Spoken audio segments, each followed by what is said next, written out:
Coming up on this week's edition of NCBA's Cattlemen to Cattlemen.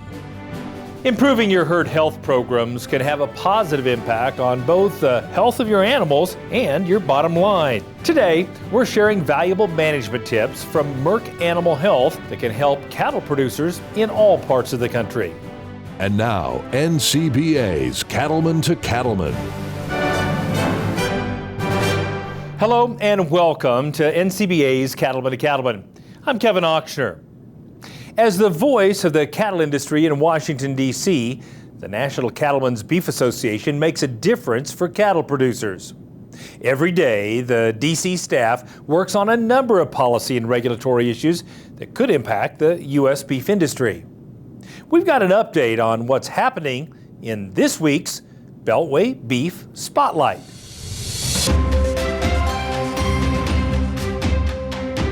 NCBA recently filed a petition with USDA's Food Safety and Inspection Service, or FSIS, calling on the agency to do away with Product of the USA labeling on beef products. Product of the USA, which is applied to beef products by meat packers and retailers, is generically approved by the agency, meaning it is not subject to source verification or based on any food safety concerns. Under current regulation, imported products are eligible to bear the label if they are simply repackaged in an FSIS facility. This broad use has the potential to be confusing to consumers and does not provide cattle producers the opportunity to capture additional value for the products that they raise. NCBA's petition calls on FSIS to do away with Product of the USA and further asks the agency to issue new rules to allow but not require processed in the USA. Voluntary, verifiable labels represent real investments made by cattle producers to make a higher quality product. As cattle producers, you need to be able to capture more value for these investments. One avenue to do so is through USDA's Processed Verified Programs, or PVPs. These allow producers to differentiate their products in the meat case while capturing the added value associated with those labeling claims. This is just the first step in a lengthy process and is part of NCBA's overall approach to increase opportunities for producer profitability. If you'd like to stay up to date on all the key issues and events from D.C., one way is by becoming a member of NCBA. Members get the Beltway Beef newsletter, a weekly update straight from Washington that gives valuable insights on the key policy initiatives that may impact your business. To join, just call 866-233-3872 or visit the website ncba.org. Producers across the country understand that one of the keys to success for their operations is the health of their cattle. So today, we're going to share some of our favorite stories from Merck Animal Health, filled with valuable advice on how to protect and enhance the health and well-being of your cattle. Now, one of the biggest barriers to keeping cattle healthy is bovine respiratory disease. But as Cattlemen to Cattlemen reporter Matt Fleck tells us, there are key strategies that can help you prevent BRD in your cattle. Cattle on feed almost as far as the eye can see. This is Cattle Empire in southwest Kansas. Today, the second and third generations are running this family feed yard. My father, Paul Brown, bought into Cattle Empire in 1978. He was a farmer at that time, and cattle were a natural hedge to grain prices. When grain prices were low, cattle prices were high. Doesn't always work that way now, but it did then. Being involved in the family business, it has been really a dream come true for me. I love that every day is different. Running your own business is never easy. It's never the same thing. But getting to work together as a family every day, it's really been wonderful. Cattle Empire is unique in the industry because we went from 100% company-owned cattle to where now we're 95% custom cattle. We've always fed customer cattle ever since we started in 1978. Some of our customers have been with us since that time. But being able to go custom has really been rewarding. That's one of the major benefits we have here at Cattle Empire is that we're here for the long term, and a lot of our customers, even to this day, are Paul's customers from the 70s and 80s. We really value long-term relationships, both with our employees and with our customers. At Cattle Empire, being successful requires a relentless focus on animal care and an ongoing battle against bovine respiratory disease. BRD is the leading cause of death and morbidity in the feed yard. The key is diagnosing it early, having the people in place to be able to spot that animal, and also to try to look at new technologies to be able to identify those animals even before they clinically show signs of being sick. Bovine respiratory disease, or BRD, is without a doubt the most costly disease that we see in the feed yard. Typically, that's the main reason that we have sick cattle in the feed yard is for BRD. It costs the industry millions, even possibly into billions of dollars per year. While BRD is a threat for every segment of the cattle industry, feed yards are challenged by the fact that cattle arriving each day, often from many different locations, have an increased health risk simply from the shipping process. Cattle are very stressed when they're brought to the feed yard just because they've been on a truck and they may have been through multiple sale barn auction facilities, or they've been taken from their ranch for the first time. When that stress happens, we can't add to it. We can't afford to stress them more. And so we have a responsibility to the cattle that are in our care to handle them in as calm a manner as possible. Our employees are trained on this. Some of the challenges with constantly receiving and shipping cattle are just making sure we're doing all the small things right, making sure that the pins are ready, making sure that the vaccines are mixed properly, making sure that our team are handling animals correctly. You know, all those little things really add up to make a big difference for our customers. When we put cattle through the processing chute after arrival, there's typically a series of vaccinations that are given. And just because we vaccinate an animal does not mean that animal is immunized.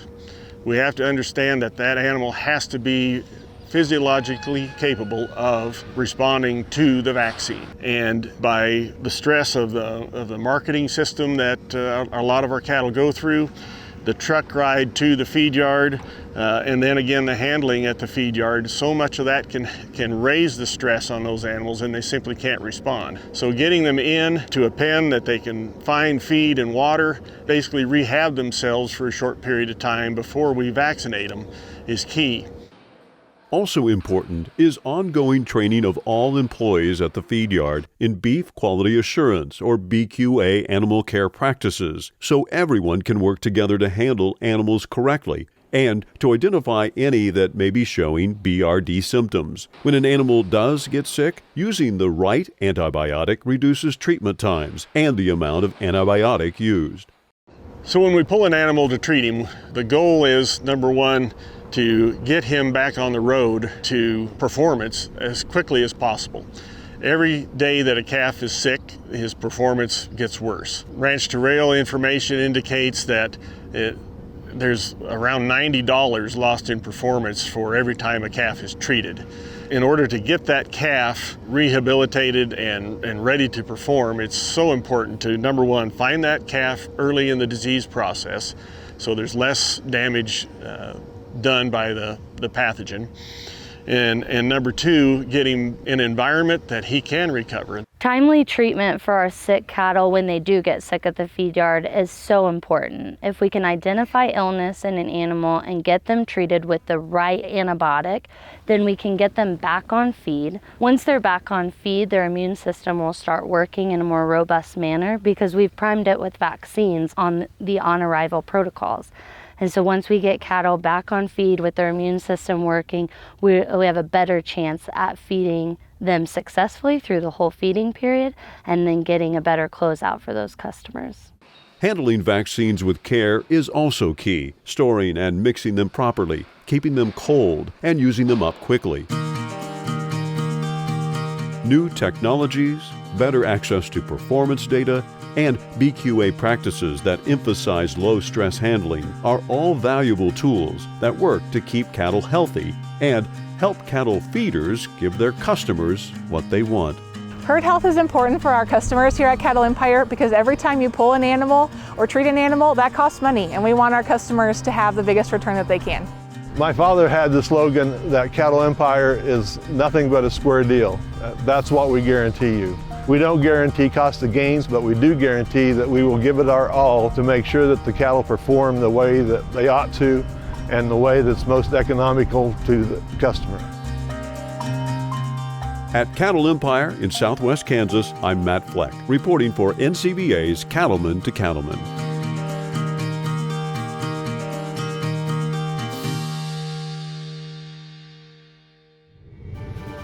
Still to come on Cattlemen to Cattlemen, we'll head to Nebraska for some valuable advice on how to develop an effective deworming strategy for your operation. Stay with us. We'll be right back. It's time to tune in to Tennessee. That's where the Cattle Industry Convention and NCBA Trade Show will be in 2021. It's the biggest convention just for cattle producers. In Nashville, a city with amazing Southern hospitality that's packed with the best food and great music. You can't miss it. So make plans now for CattleCon 2021 at the Gaylord Opryland Resort in Nashville, Tennessee. Tune in to convention.ncba.org for more information. Getting to run a family farm is a dream come true. When you can grow good grass, there's opportunity to grow plenty of weeds. We want to use the tools that will help us do a better job. I would like the legacy to be that we took really good care of the land and we truly did it as a passion and we did our very best for the right reasons.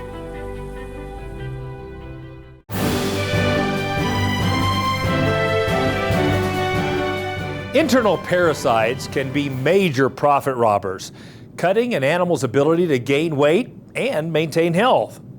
Matt Fleck has more on some steps you can take to protect your herd from parasites. In southern Nebraska, 3 cattle businesses are working to deliver powerful results, from the calf all the way to the finished steer. Powerline and Power Genetics are the same. Power Genetics is the feed yard supply chain. Powerline is a seed stock bull chain. The Powerline Genetics is a bull marketing operation. We sell approximately 500 Semangus bulls throughout the year at different sales in different regions. Grazers Inc. is the cow-calf side of Powerline Genetics, J.D. Anderson's side of the bulls, and we raise bulls for Powerline is our focus. Through Powerline, we are able to connect our bull customers with the feed yards that are part of the Power Genetics grid. The Semangus cattle perform well in the yards and then still grade well. So it gives our customers an opportunity, for potentially a better price and help their bottom line. And the beauty of Power Genetics is we have 30 years now of open communication between retailers and food service people of Cargill's customers, back to us as feed yard managers, and then back to our ranches that we buy and sell bulls to and their calves for the past 30 years. And it's been a great run, and I'm just been blessed to be part of it. Whether it's the cows and calves at grazers or the steers on feed for Power Genetics, the care and performance of the animals is priority one.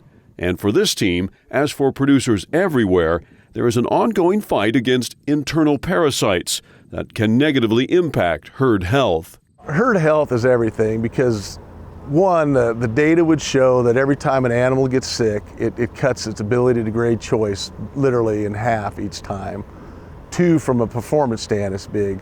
As we look at parasites in cattle, the number one thing that they do is they're going to affect feed intake. So anytime that we affect feed intake, now we're going to start to affect production. So it doesn't matter if we're looking at reproduction, if we're looking at milk production, or if we're just looking at growth. So parasites cause inflammation in the intestinal tract. That causes a decrease in appetite. And then as we decrease our appetite, we're going to decrease nutrient intake, also nutrient absorption. Parasites, we feel, are a big issue. Just green grass, cows are gonna pick them up. All the calves will get a Safeguard oral dewormer at weaning time. And then the cows, they'll get it as soon as I can get them to the chute, which varies every year. One of the keys to fighting internal parasites is measuring the problem. That makes it important to work with a veterinarian to gather fecal samples and determine how effective your deworming program is. We take fecal samples once annually just to see and address any issues we have from a management standpoint, getting ahead of our infections. So a lot of times what we really need to do is we need to focus on work with the veterinarian and let's see what type of problem do we have as far as parasitism on your ranch. And there's very easy ways to go about it. Merck Animal Health has maintained the largest database. For about 10 years we've been doing fecal samples all across the country and following the efficacies of products through. And what this has allowed us to do is to pick up subtle changes as we start to look at how are our products working. Not just Safeguard, but also macrocyclic lactones, all the ivermectin products. Any product that's being used, we can evaluate efficacy just by looking at what type of response do we see in those cattle. Safeguard is highly effective and available in several different forms to be used chute-side or in the mineral or feed. Equally important, using Safeguard with another class of dewormer concurrently ensures a sustainable deworming program that keeps resistance to a minimum. As we start to look at a lot of the data coming out around resistance, what they found is if we will take and we'll utilize two different products that come from different classes. So Safeguard is a benzimidazole product. It has a different mechanism of action than the macrocyclic lactones, the ivermectin products. If we combine those two, now we're attacking the worm from two different angles. And as we talk to parasitologists, they feel like that's a strong opportunity for us to start to try to delay the development of resistance that we can see in these animals. So utilizing those two products together at a timely manner and then trying to stay strategic.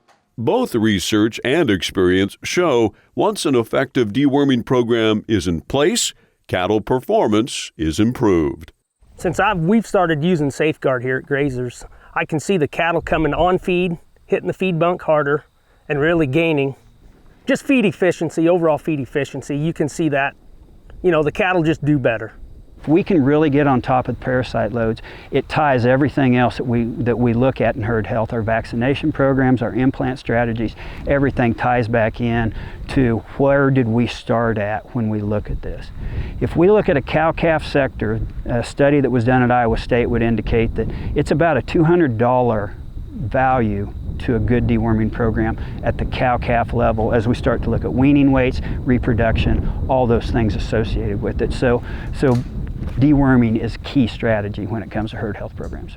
It's as simple as to get herd health matters drastically because we're going to keep records on where the source of the cattle is, and we'll pay more for healthy cattle. In the end, delivering better performing, healthier cattle is what it's all about. At Power Genetics in Nebraska, I'm Matt Fleck for NCBA's Cattlemen to Cattlemen. If you want to develop an effective deworming strategy, you can contact your local veterinarian, parasitologist, or animal health provider. You can also visit Merck Animal Health USA.com for the latest information on cattle deworming. Still to come on Cattlemen to Cattlemen, we'll share some valuable tips on how you can get your calves off to a strong, healthy start. Stay with us. We'll be right back. Cattle producers across the country work hard to care for their animals and their land. The USDA's Natural Resources Conservation Service is there to help. Find out how you can work with NRCS to develop a conservation plan for your operation. Find possible funding resources for implementing conservation practices, or get free expert advice on ways to improve your farm or ranch. Visit the website nrcs.usda.gov today. That certain time in the day when you can take a deep breath, knowing your work is done. That's the feeling Aspen products can create. Cost-effective alternatives to name brands that deliver the same results. Qualaxin is one of them. Use it to prevent and treat respiratory disease in your herd. Then breathe easy. Find them at Animal Health International.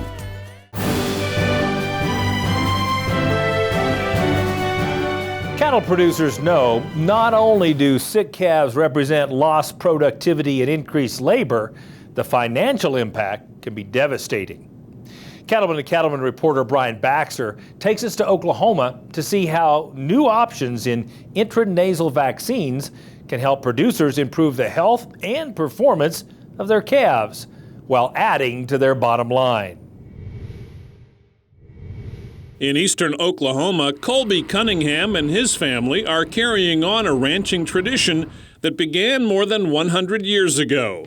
Just 4 years ago, Colby added this land to his part of the operation and started running cows and calves here. We've carved a ranch, I guess you should say.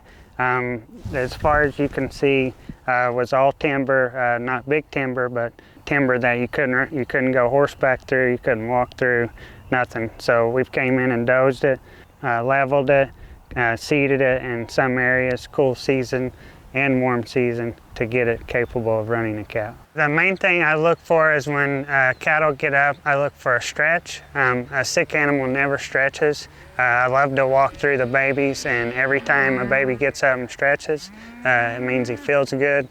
After they're weaned, Colby's calves head down the road to the family's grow yard, but in 2018 he ran into a significant respiratory disease problem with his calf crop. 2 years ago, we weaned, took them back to the grow yard. At about 18 days, we ended up pulling 40% of these home-raised calves. 40% pulls and a 1% death loss on a home-raised calf. And I was very frustrated. Home-raised cattle should not be like that. They haven't been anywhere. At that point, Colby knew he needed some help, so he consulted with the team from Merck Animal Health about options to add intranasal vaccines to his herd health program. We jump into the following calf crop. We decided to add the intranasal program and to add branding, which the calves average 2 to 3 months old. That was the only thing I changed in my protocol. This year we closed out 0% death loss and 1% pulls, which is a huge difference. He incorporated intranasal vaccination into his program. He did it after some frustration with the amount of cattle that he'd treated the year before and some death loss.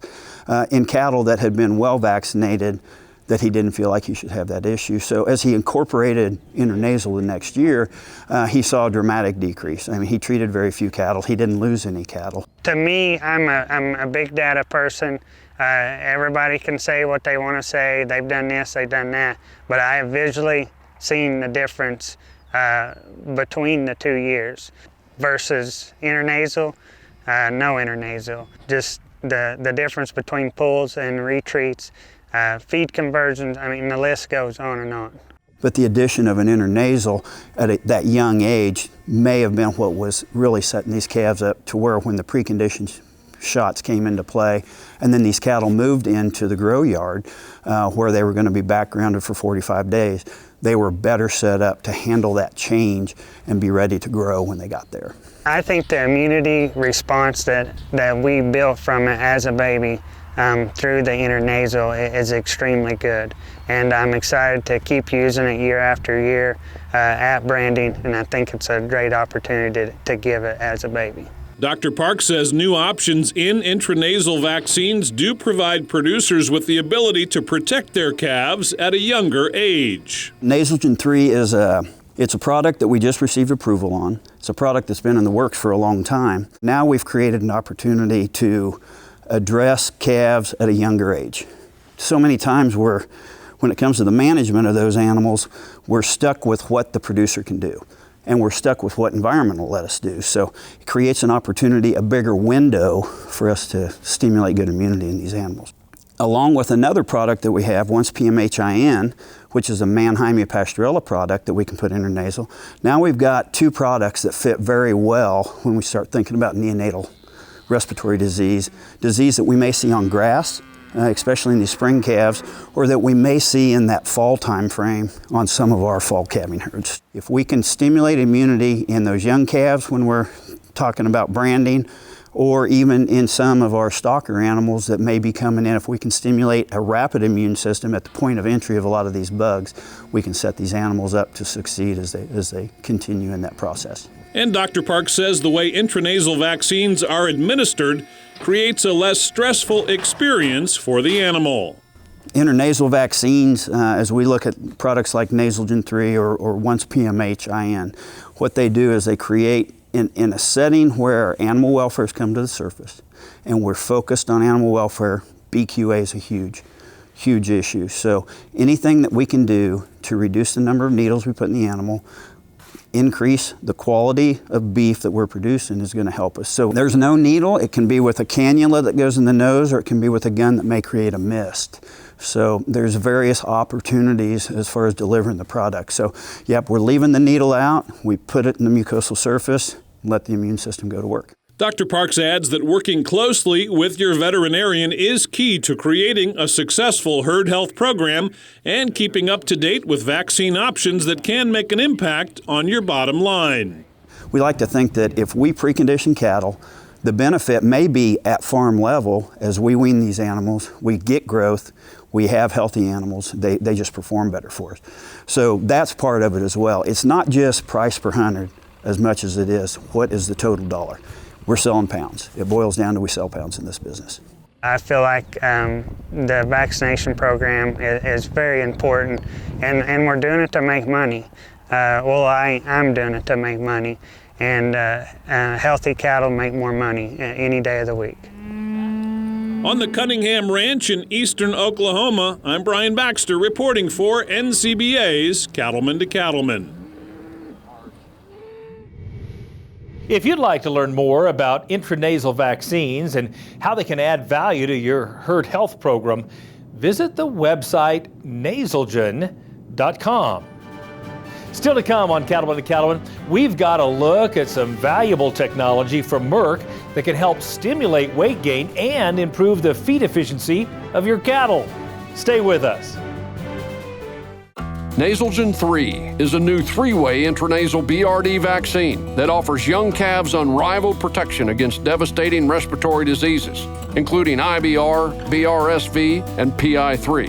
And it has a unique blue shadow, so there's no second guessing which animals have been vaccinated. To up your protection, choose new Nasalgen 3 PMH, the first and only 5-way intranasal vaccine on the market. Talk to your veterinarian and visit nasalgen.com to learn more. Now a BQA tip from the Beef Quality Assurance Program. So record keeping is extremely important for producers. Not only is record keeping what we need to assure our consumers what we're doing, being able to prove that is very important, but it's also just important for our business. It's important me as a veterinarian to go back into those records sometimes to try to figure out where some diseases maybe got in, and then it's very important that we make sure that we have good records just from a business standpoint. Find out more about beef quality assurance at bqa.org.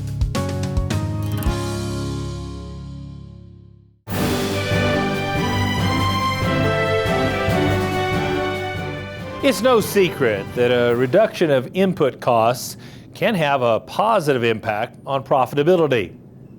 This is especially true when it comes to feed, one of the biggest expenses for any producer. Matt Fleck has a closer look at how implants can help increase the rate of gain and improve the feed efficiency of your cattle. On any given day, you'll find multiple generations of the Kime family riding side by side on their cow-calf operation in the sandhills of Nebraska. Over the years, Shane Kime has figured out the 3 most important things they need to do on the ranch to produce the highest quality calves. Those calves having proper nutrition, proper vaccination program, and parasite control, we feel that they're ready to go right off of their mothers and go right into any situation that they're going to be put in, whether it be backgrounding lot, whether it go on to grass with them. Any of those situations, we feel that we have a strong, healthy calf that's ready to go on for the next stage of their life. The Kime family takes advantage of all the tools they can to help put pounds on their calves.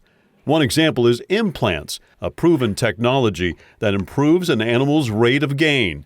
Implants work by increasing the amount of growth-regulating hormones, which are naturally produced by the animal. Implants have been used in beef production for several decades, and Shane's family has been using them since putting together their own informal trial back in the mid-1980s. We had a neighbor that actually did a test, and he had a control group, and then we had 3 groups that were implanted. I don't remember the exact results of all of them, but I know that the control group that didn't get any implant at all were 20 to 25 pounds lighter than the calves that were implanted. And that's when we realized that we needed to take advantage of this technology. And that's where we started, and then we've grown from there. So implants are a great technology to utilize in beef cattle. They are very consistent in what they do, and they're one of the most consistent technologies that we have in regards to the return on investment that we get with them. Implants are small pellets that are placed under the skin on the back of the ear. Merck Animal Health offers a pair of reliable, safe, and effective implant products that stimulate weight gain and improve feed efficiency during the grazing season. 2 products available from Merck Animal Health for a producer in a grazing situation be a Rowgrow, which is the most versatile implant on the market because it's approved for a suckling calf, also approved for stocker and backgrounding cattle, as well as in the feedlot phase. And it's the only implant approved on the market that can be utilized in all 3 sectors of the industry. A second product available from Merck Animal Health is Revelar G. It's approved for steers and heifers in a stocker situation or a grazing situation when they're not on their dam nursing. There's a lot of things that we can't control with the weather and the forage quality in a grazing situation, but by utilizing an implant, we can be assured that we're going to have an increased weight gain, whether it be coming off the cow at weaning time or during the backgrounding phase or the stocker phase. Those cattle are going to be heavier due to that implant.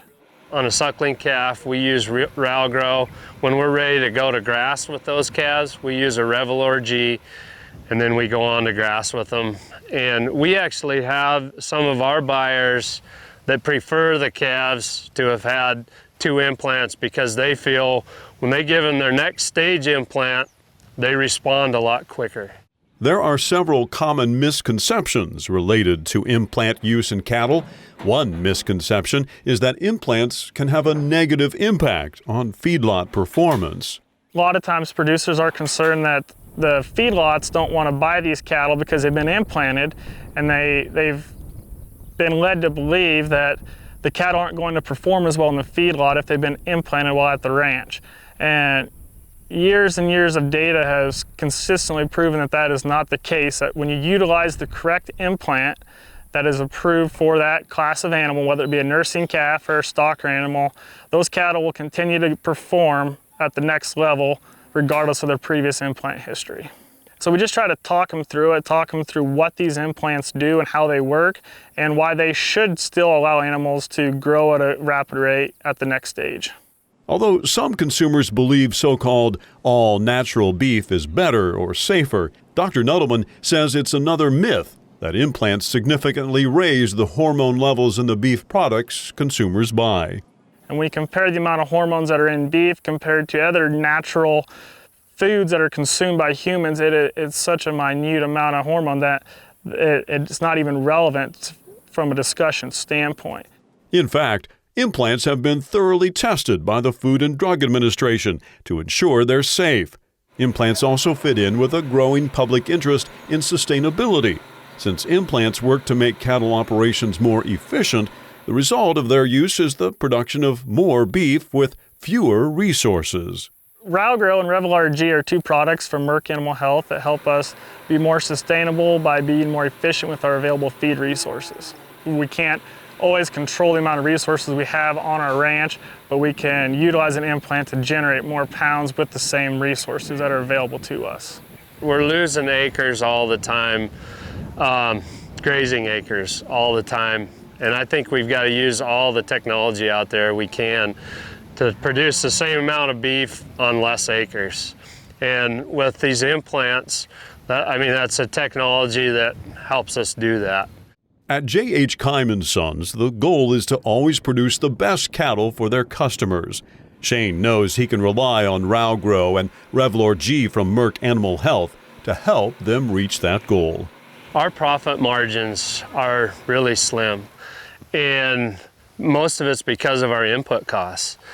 And when we're challenged with those kind of things, I think we need to use every technology out there that we can that'll give us an advantage to get the most amount of dollars off of the acres that we have. Through Merck Animal Health, we're able to contact nutritionists or technical support if we have an issue with herd health, or we have questions about our forage or parasite control, all those things. Well, they have a various amount of people that can answer questions for us, do research if we need some, and get back to us and help us get back in line with our protocol that we want. For more information on tools available from Merck Animal Health, you can visit their website, mahcattle.com. From Nebraska, I'm Matt Fleck, reporting for NCBA's Cattlemen to Cattlemen. Do you want to rewatch an episode of Cattlemen to Cattlemen or catch up on anything you've missed? Then visit our YouTube page. You'll find replays of all our shows filled with educational segments and producer profiles from all across the country. It's also another chance to see Baxter Black, so check us out on YouTube.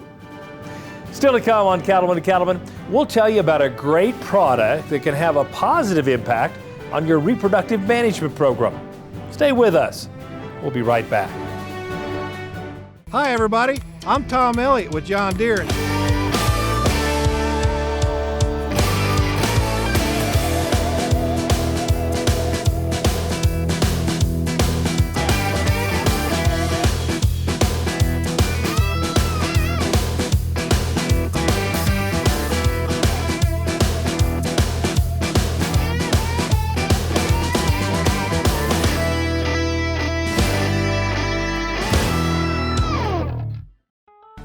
CattleCon 2021 is back in the Music City. Tune in to Tennessee for the cattle industry's biggest convention, with education, networking, and fun, not to mention some great tunes. Plus, you can check out the huge NCBA trade show, outstanding entertainment, and much, much more. So make your plans and be there for CattleCon 2021. Stay tuned to convention.ncba.org for all the details.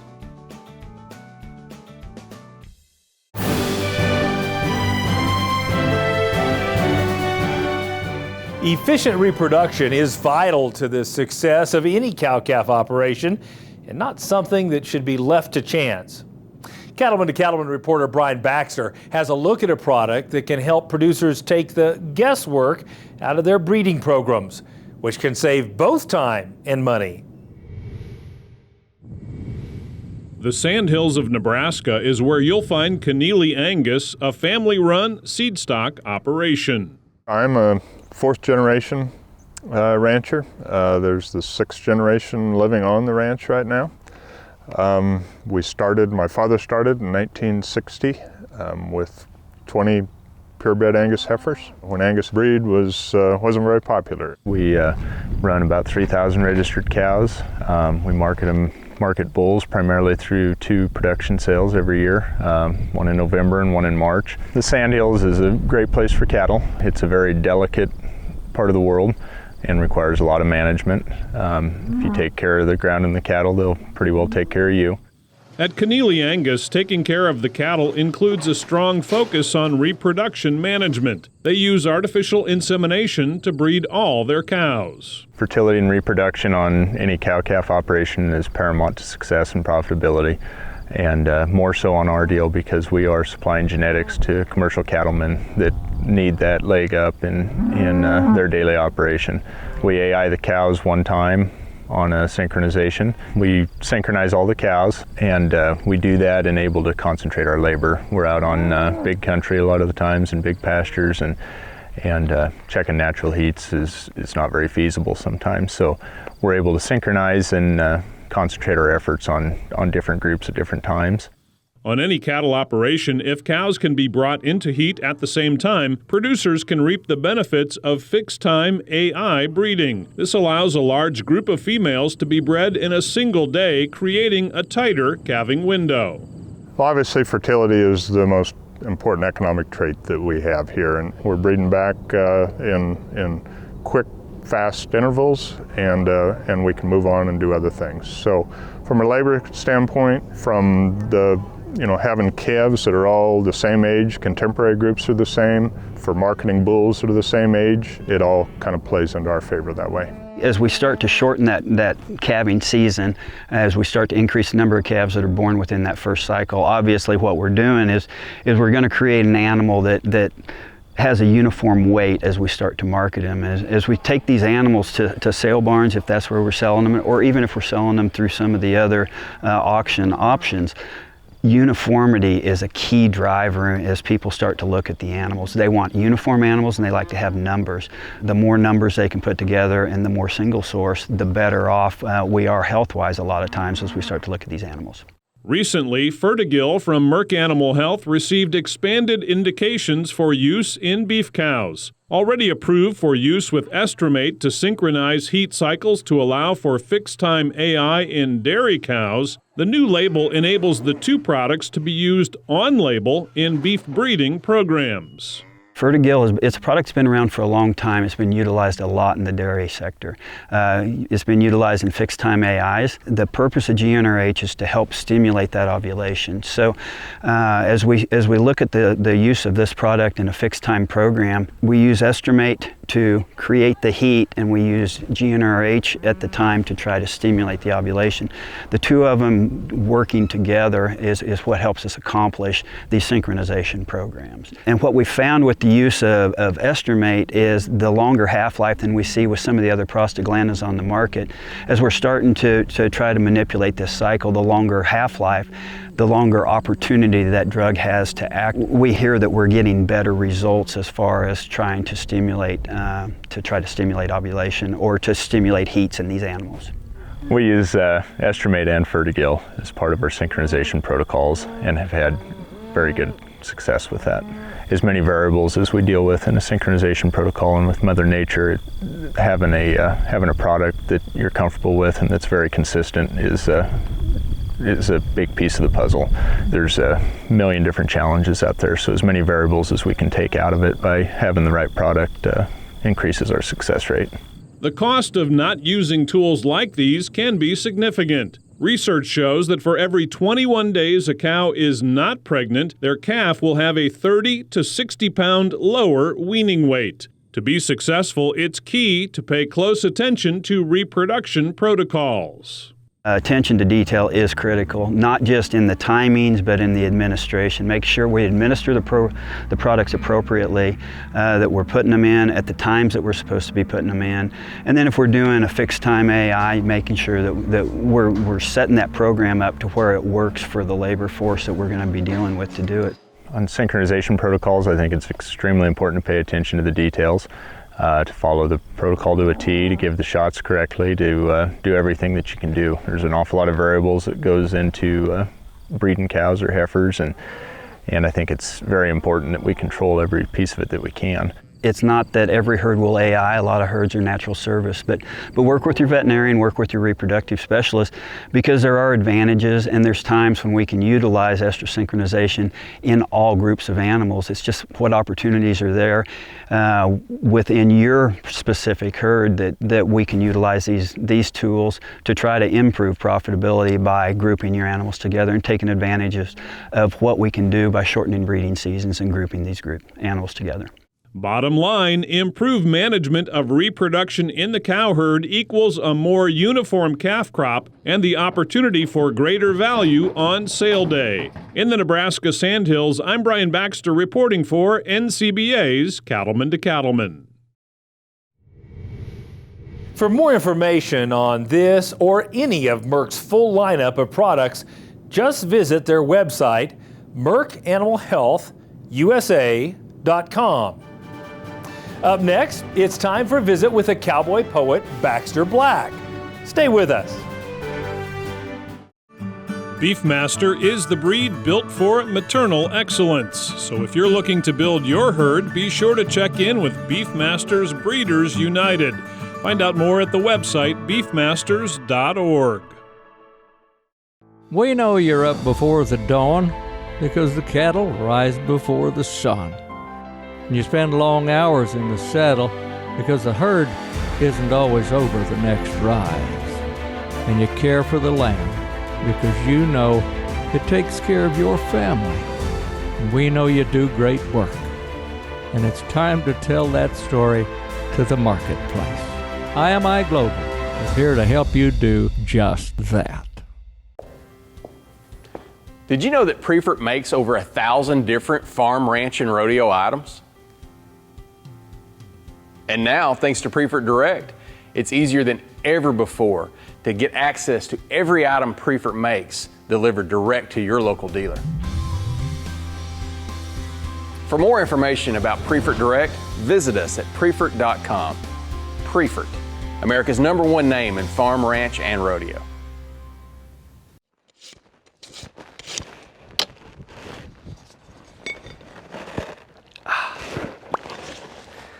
I was asked by the author of Confessions of a Horseshoeer if he could use one of my quotes in his book. Well, the quote that he used was, "It's not that horseshoeing is so hard, it's just a dread of doing it." Well, my first confession is it was not original in the first place. My second confession is I shoe my horse. I don't shoe other people's. Most people can't afford to have them lame that long. As I read of Ron's experience as a horseshoer, my own personal catastrophes kept popping up. He never wears a wedding ring while shoeing.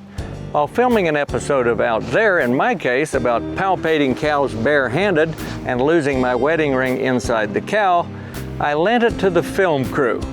I never saw it again, except in reruns. I use what I call a punch to enlarge the nail holes in the horseshoes. In his book, Ron calls it a pritchel. While he was heating his up to reshape the tip with the hammer, the pritchel slipped from his grip and spun upwards, and the sharp hot end went up his left nostril. He said he could hear it hiss as it cauterized his membranes. Confession number 4, I had a friend who was tightening a hose clamp on a slick pipe and stuck a screwdriver up his nose.